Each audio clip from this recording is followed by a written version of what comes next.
कि जो बीजेपी कार्यकर्ता जो पुराने थे, नए थे, कभी आपने मिलने का प्रयास किया? कभी किसी के सुख-दुख समझने का हवा बही? तो ये तो अहंकार न है।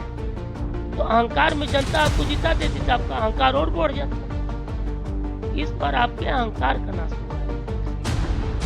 राम कण-कण में है, राम सर्वोपरि है, राम समस्त है, हर सब कुछ राम में है। तो राम को किसी चीज़ से अलग नहीं किया सकता। कि अयोध्या में एक ऐसा गाँव था, जहाँ के लोग 500 वर्ष से चप्पल ही नहीं पहनते थे। बात को समझिएगा। वो जब मंदिर बना, प्राण प्रतिष्ठा हुआ तो उनके पैरों में चप्पल गया। तो क्या उन गाँव के लोगों को सम्मानित किया गया? अपने स्टेशन से जाऊँगा, नहीं तो ताज ज़िंदगी अपने उम्र में राम मंदिर नहीं जाऊँगा। जाऊँगा तो अपने स्टेशन से जाऊँगा, अपने स्टेशन पे उतरूँगा। मेरा ये भी संकल्प है। क्योंकि मेरे यहाँ ट्रेन थी, मेरे यहाँ पटना कोटा रुकती थी, हमारे यहाँ फर्क हमारी ट्रेन थी वहाँ के लिए। आपने मेरी व्यवस्था को गड़बड़ किया है। लोकसभा के बारे में क्या कहेंगे आप? बलिया में जो जिस तरीके से नीरज शेखर का हारने का मूल कारण क्या हो सकता जनता है? जनार्दन जो भी निर्णय देती है वो बहुत सही सोच समझ के देती है और जनता के निर्णय सर्वोपरि है। नीरज शेखर को चुनाव जीतना है तो 5 साल बलिया उनका गृह क्षेत्र है। चंद्रशेखर जी का बसा बसाया व्यवस्था है वहाँ। मेहनत करे 5 साल जनता में रहेंगे। अभी से पूरा लगे 5 साल के बाद फिर उनकी जीत होगी। ये तो लोकतंत्र है। लोगों का विश्वास जीतना, लोगों का विश्वास जीत लें, चुनाव उनकी है। लोगों का जीत जाएगा उतना। अभी भाजपा यहाँ से काम करे, बेहतर ढंग से अपना हेतु करे, जो अपने सारे संगठन के लोगों को मजबूत करे, जो पुराने कार्यकर्ता हैं उनको पकड़े। आज ही से लग जाए, चुनाव भाजपा का है। तो आप एक दिन आएंगे, मोदी जी का रैली करा देंगे जिले पर, एकदम भीड़ दिखा कर लाओ, तो उससे नहीं ना होता है। एक चीज और कि गाजीपुर में जितनी भीड़ देखी गई थी मोदी जी की रैली में, तो हमें नहीं लगता कि उतनी भीड़, तो हमें लग रहा है कुछ ज्यादातर भीड़ तो मोदी जी को सिर्फ देखने के लिए आई थी, वोट में तब्दील नहीं हुई होंगी। देखिए संतोष जी, हमसे कुछ मत करो। भीड़ कैसी कैसी जाती हैं और भीड़ किस कारण से जाती हैं, कैसे कैसे नहीं लोग। नहीं, कोई दिक्कत नहीं, नहीं, बोलिए ना।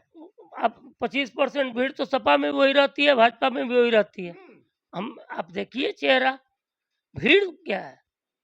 भीड़ कहीं देखिए, मार पड़े तो भाग पड़े, लूट पड़े तो टूट पड़े, भीड़ का है? एक लेकिन और जब क्लिप हम लोग शूट करने गए थे वहां पे गाजीपुर में, एक माता जी थी, उन्होंने कहा कि ये हम तो नाय रहती यानी पकड़ के लेना धोके तंका करी, तो ये सारी चीजें भी देखने को ये मिली। देखिए भीड़ की बात नहीं है।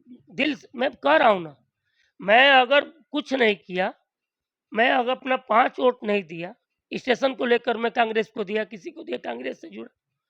बात समझिए, मुझे कांग्रेस के लोगों से भी बढ़िया संबंध रहा है। सबसे किससे व्यवहार, जो सब हिंदुस्तान के हैं, देश के हैं, सबसे मित्रता है। लेकिन जो अच्छा काम करेगा उसके साथ रहूँगा, जो नहीं करेगा फिर मेरा आवाज़ उसके खिलाफ रहेगा, सादा बात है। थोड़ा सा हम चर्चा करना चाहेंगे राकेश जी, अयोध्या के बारे में। आपने कहा कि चलिए गाजीपुर अ, अपने कारणों से हारी, भाजपा के लोग ही जो थे वो हरा दिए इनको, डमी कैंडिडेट दिए, अच्छा खासा चेहरा नहीं आया, चलिए मैं ठीक है, कोई दिक्कत नहीं। लेकिन ऐसे में अगर थोड़ी सी अयोध्या का जिक्र करना चाहूंगा अगर, तो अयोध्या में तो इतना भव्य मंदिर बना, आपने देखा भी था, प्राण प्रतिष्ठा हुई, ठीक है, अच्छा खासे जो 500 वर्षों से जहाँ पे एक प्लास्टिक के मड़ई में हम कह सकते हैं, प्लास्टिक के कुटिया में जो रहते थे राम जी, उनका भव्य मंदिर बनाया बीजेपी पार्टी ने, जो कभी कोई सोचा नहीं था। लेकिन फिर भी वहां से, फैजाबाद से, अयोध्या से, फिर भी बीजेपी पार्टी इतनी बुरी तरीके से हार गई। आखिर इसका क्या कारण हो सकता है? आखिर ऐसा क्यों वहां हुआ? जहाँ तक सत्य बोलिए। हम बिल्कुल, जहाँ तक क्षण के मीडिया में आ रहा है, मैं भी समाचार में सुन रहा हूँ। मैं शुरू करूँगा अपने यहाँ से। कोई दिक्कत नहीं। राम कण-कण में है, राम सर्वोपरि है, राम समस्त है, हर सब कुछ राम में है। तो राम को किसी चीज़ से अलग नहीं किया सकता। बात समझिएगा, राम मतलब सब कुछ राम में है, ये तो समझ गए आप। लेकिन कहीं मंदिर बनता है, स्थापित होता है, कहीं बीच होता है, तो भाई उनकी कर्मभूमि, जन्मभूमि जो वहाँ थी, व्यवस्था थी, तो वो तो मान लीजिए हम ही राकेश सिंह हैं। तो राकेश सिंह का एक पैतृक मकान है, तो भाई राकेश सिंह का आवास तो यही होगा। राकेश सिंह तो दुनिया में भाई चढ़ जाएंगे तो भी राकेश सिंह का तो ये होगा ना, आवास व्यवस्था तो यही होगा ना, होगा ना। तो राम हमारे आराध्य थे, उनका जन्म कर्म जो हुआ अयोध्या में हुआ व्यवस्था, तो ये हमारे लिए श्रद्धा की विषय है, आस्था की विषय है, और आस्था पर कोई सवाल नहीं कह सकता। दूसरी बात, मैं अपनी बात कर रहा हूँ, भाजपा सरकार तो कह रही है कि राम मंदिर बना दिए और राकेश सिंह को अयोध्या दर्शन करने जाना था, ट्रेन छीन लिए। हम कैसे जाते हैं?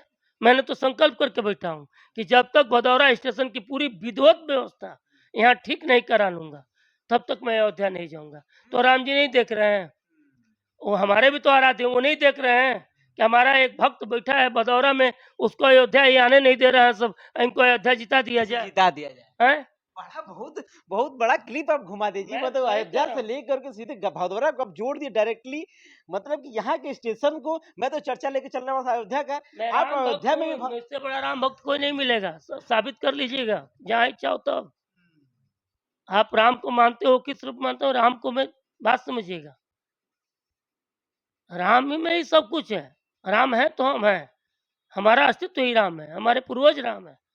राम के विमुख हमारा कोई अस्तित्व ही नहीं है, राम से हम अलग कैसे हो सकते हैं? तो उस राम को देखने के लिए मेरा पूरा परिवार, एक दिन हमारी बिटिया कही पापा हम लोग भी, हम कहें बिल्कुल नहीं। अच्छा, आपके परिवार एक बार जिक्र किए थे कि हमको अयोध्या घुमा दीजिए, हाँ, क्योंकि हमने कहा मंदिर बिल्कुल नहीं। मंदिर अच्छा खासा बना है, भव्य जा बना है मंदिर। जाऊंगा अपने स्टेशन से जाऊंगा, नहीं तो ताज जिंदगी अपने उम्र में राम मंदिर नहीं जाऊंगा। जाऊंगा तो अपने स्टेशन से जाऊंगा, अपने स्टेशन पे उतरूंगा, मेरा ये भी संकल्प है। क्योंकि मेरे यहाँ ट्रेन थी, मेरे यहाँ पटना कोटा रुकती थी, हमारे यहाँ फर्क, हमारी ट्रेन थी वहाँ के लिए। आपने मेरी व्यवस्था को गड़बड़ किया है। कैसे जीत जाएंगे आप फैजाबाद अयोध्या? तो आप कह रहे हो कि अब तो राम वो है नहीं, राम सबके हैं और सबके लिए हैं। आप अपनी गलतियों को सुधारिए, राम पर और राम भक्तों को दोष मत अच्छा, दीजिए। फैजाबाद वाले क्यों हरा दिए आखिर में? अयोध्या में तो विकास इतना मैं हुआ, एक अच्छा कारण खासा वहाँ हुआ। समझ सकता हूँ कि वहाँ थोड़ा कुछ सा इसमें चर्चा अगर हो जाए। घर मकान थोड़ा बहुत जो था अच्छा, जिस जगह पे हुआ राम था, मंदिर है भव्य बना है, तो तो वहाँ पे जो गरीबों के हाँ, घर तो थे, उनके मकान लिए थे जो सरकार टूटा। को सोचना चाहिए कि उनकी पुनरावृत्ति के लिए व्यवस्था देनी चाहिए। वो सब आपके हैं, लेकिन आक्रोश में मैं कर रहा हूँ ना कि मेरी इच्छा होते हुए कि यहाँ के लोगों की इच्छा होते हुए कि भाजपा को वोट दें, सभी लोगों ने अपना एक माइंड बना लिया कि मुझे नहीं देना है। अब वहाँ कहीं न कहीं ये कारण हुआ कि हमारा इतना घर टूट गया, सर इसके घर बारे में टूट गया। ज़िक्र अभी नहीं जैसे हुआ। मैंने एक घटना सुना था कि अयोध्या में एक ऐसा गाँव था, जहाँ के लोग 500 वर्ष से चप्पल ही नहीं पहनते थे। बात को समझिएगा। वो जब मंदिर बना, प्राण प्रतिष्ठा हुआ तो उनके पैरों में चप्पल गया। तो क्या उन गाँव के लोगों को सम्मानित किया गया? क्या वो गाँव के लोग उस मंदिर में गए? उनको व्यवस्था दिया गया? बात समझिए, कई कारण, अब हम नहीं उतना अयोध्या तो मैं गया ही नहीं हूँ तो क्या पता बैठे-बैठाए। लेकिन मैं यहाँ से बात कर रहा हूँ, मेरी अपनी बात कर रहा हूँ, मैं इस चीज़ को नहीं जानता हूँ, उससे बोलना नहीं, कुछ नहीं समझ। लेकिन मैं इतना जानता हूँ कि मेरी भी इच्छा है कि अयोध्या जाऊँ, लेकिन उस समय जाऊँगा जब यहाँ की व्यवस्था ठीक हो जाएगी तब। अच्छा, कुछ जगहों पे ऐसा हुआ है कि सारी व्यवस्था टंच होने के बाद भी व्यवस्थाएँ बीजेपी पार्टी ने सारी, क्योंकि हमने पीछे भी ज़िक्र किया था कि रामपुर में चूँकि 532 आवास मिला, वहाँ भी बीजेपी पार्टी को एक वोट नहीं मिला। वहाँ भी उनको हारने का ही पूरा, मतलब कि एक तरह से कह सकते हैं। अयोध्या में इतना भव्य मंदिर बना, अच्छा खासा मंदिर बना, वहाँ भी बीजेपी पार्टी नहीं आ पाई। गाजीपुर में रेल कम रोड ब्रिज बना, अच्छा खासा। हाँ, बढ़िया, ये नहीं, मैं नहीं कह सकता हूँ गाजीपुर विकास नहीं हुआ, अच्छा खासा हुआ, लेकिन यहाँ भी बीजेपी पार्टी जो है कि अपना कब्जा नहीं जमा पाई। बलिया में भी विकास की, वहाँ भी कुछ नहीं हो पाया। तो कहीं न कहीं कुछ कारण हैं जो कि देखिए, लोगों के प्रति प्रेम बीजेपी पार्टी शायद जीत नहीं पा रही। देखिए कारण ये नहीं है। कारण ये है कि विभीषण को लात मार के लंका से निकालेंगे तो लंका का विनाश हो जाएगा। आप पहले समझिए, राम और लक्ष्मण 2 भाई थे। ध्यान दीजिए, कुंभकर्ण कहता है कि भाई हो तो लक्ष्मण जैसा। तो जब आपके परिवार में विद्रोह होगा, जब आपके ही लोग टूट कर अलग अलग हो जाएंगे और कितना हूँ आप विकास कर लेंगे, तो बस के बात है, जीत जाएंगे। गाजीपुर में जो मैं बार बार एक शब्द बोल रहा हूँ कि जो बीजेपी कार्यकर्ता जो पुराने थे, नए थे, बैठे थे, कभी आपने मिलने का प्रयास किया? कभी किसी के सुख दुख समझने का हवा बही? तो ये तो अहंकार न है। तो अहंकार में जनता आपको जिता देती तो आपका अहंकार और बढ़ जाता। इस बार आपके अहंकार का नाश हुआ है।